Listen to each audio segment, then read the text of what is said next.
Assalamualaikum warahmatullahi wabarakatuh. Perkenalkan, nama saya Azatun Nikmah, NIM B91219089 dari Komunikasi Penyiaran Islam kelas KPI A3 semester 4. Jadi, video ini dibuat untuk memenuhi tugas UAS retorika. Sesi yang pertama ini adalah untuk menjawab 4 pertanyaan. Pertanyaan yang pertama adalah bagaimana cara mengendalikan emosi yang negatif. Caranya adalah dengan kita menghargai pendapat orang lain. Kemudian kita mengemukakan pendapat dengan secara gamblang, artinya kita harus menjelaskan dengan secara jelas. Kita harus memberikan waktu kepada lawan berbicara, tetap tenang, kontrol diri, dan perjelas apa yang ingin kita sampaikan. Juga mundurlah saat suasana menjadi tegang, kemudian kita harus lebih hati-hati dalam berbicara. Pertanyaan yang kedua, jelaskan teknik memilih topik dan judul yang baik. Jadi, teknik memilih topik yang baik adalah dengan cara kita harus memilih topik tersebut sesuai dengan minat kita, minat pendengar kita, dan juga sesuai dengan pengetahuan dari pendengarnya kita, sesuai dengan waktu dan situasi. Dan topik yang ditunjang harus memiliki bahan yang ada. Kemudian untuk memilih judul yang baik harus memenuhi 3 syarat. Syarat yang pertama adalah harus relevan. Artinya ada hubungannya dengan pokok-pokok pembahasan. Syarat yang kedua provokatif. Artinya harus menggugah pendengar agar lebih antusias dan lebih berhasrat ingin tahu. Syarat yang ketiga singkat. Artinya mudah ditangkap maksudnya, pendek kalimatnya, dan juga mudah diingat. Pertanyaan yang ketiga, bagaimana pembuka dan penutup pidato yang baik agar audiens merasa tertarik dan tidak bosan? Intinya adalah harus berkesan. Jadi dalam membuka pidato kita harus menarik perhatian audiens terlebih dahulu. Jadi kita harus menciptakan suasana, artinya kita selipkan humor-humor, candaan agar audiens tidak merasa tegang. Bisa juga ditambah dengan ice breaking. Dan untuk penutup pidato kita bisa menyelipkan dan menambahkan pantun di akhir pidato kita. Pertanyaan keempat, ada satu kutipan di dalam buku Jalaluddin Rahman yang berbunyi Let your speech march. Bisa diberikan penjelasan mengenai arti kutipan tersebut pada saat melakukan pidato.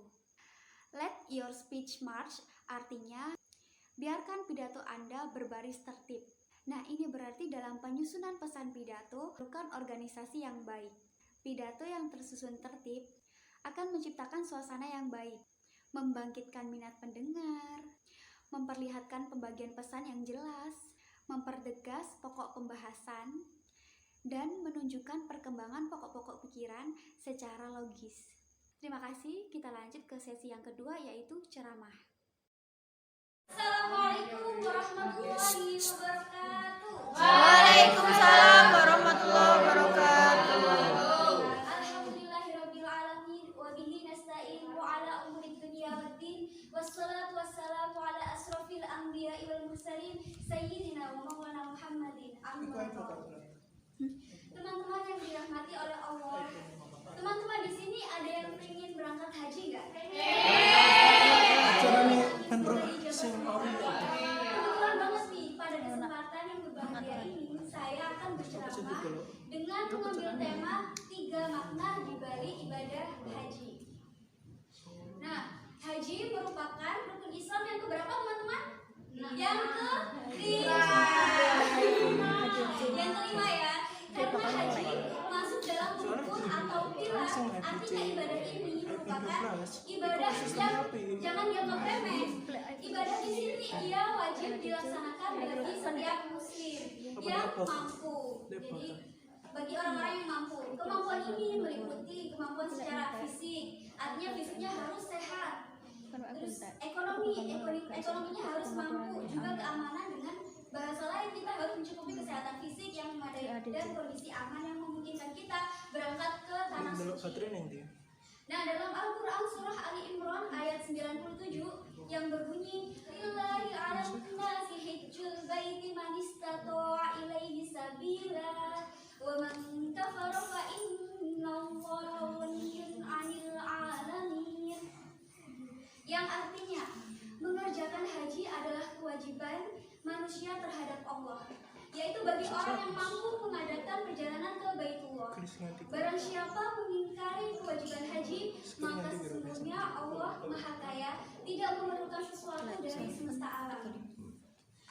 Nah, teman-teman yang dirahmati Allah Subhanahu wa taala. Namun demikian, ibadah haji juga kadang terkait dengan pengalaman spiritual orang.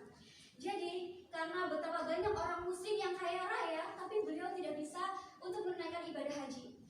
Nah, sebaliknya, betapa banyak orang yang berhaji yang memiliki gajinya, mohon maaf, itu rendah, tapi justru malah sama Allah diberi kenikmatan untuk ibadah haji. Semangat dan pengalaman batin seseorang amat berpengaruh terhadap seberapa kuat niat berhaji itu. Nah, 3 makna yang tadi ibadah haji adalah yang pertama adalah makna tauhid. Makna ini tersirat dalam posisi Ka'bah yang sebagai sentra kepada para jemaah haji di seluruh dunia ini yang berkumpul di tanah suci Ka'bah tersebut. Jutaan orang berkumpul dari berbagai penjuru dan bangsa berkumpul dalam satu pusat tanpa dibedakan bahwa satu daerah lebih utama daripada yang lainnya. Ini adalah simbol bahwa tujuan dari keseluruhan hidup adalah satu, yakni Allah Azza wa Jalla. Hidup ini adalah untuk Allah. Yang kedua adalah makna kemanusiaan. Pakaian ihram yang dikenakan orang-orang saat memulai haji adalah simbol kesamaan dan kesetaraan semua manusia. Dalam ihram, seluruh pakaian dianjurkan berwarna putih. Untuk yang jamaah haji laki-laki, mereka dilarang untuk menggunakan pakaian yang ada jahitannya. Artinya di sana mereka hanya menggunakan 2 helai kain. Sedangkan jamaah perempuan dilarang menggunakan cadar.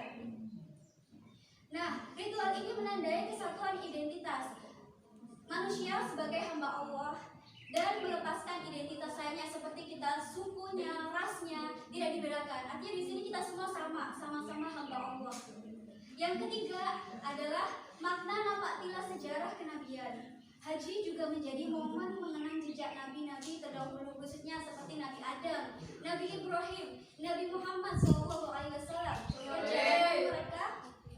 Perjalanan mereka bukanlah sejarah hidup yang kosong makna, melainkan mengandung berbagai pelajaran yang penting untuk diingat.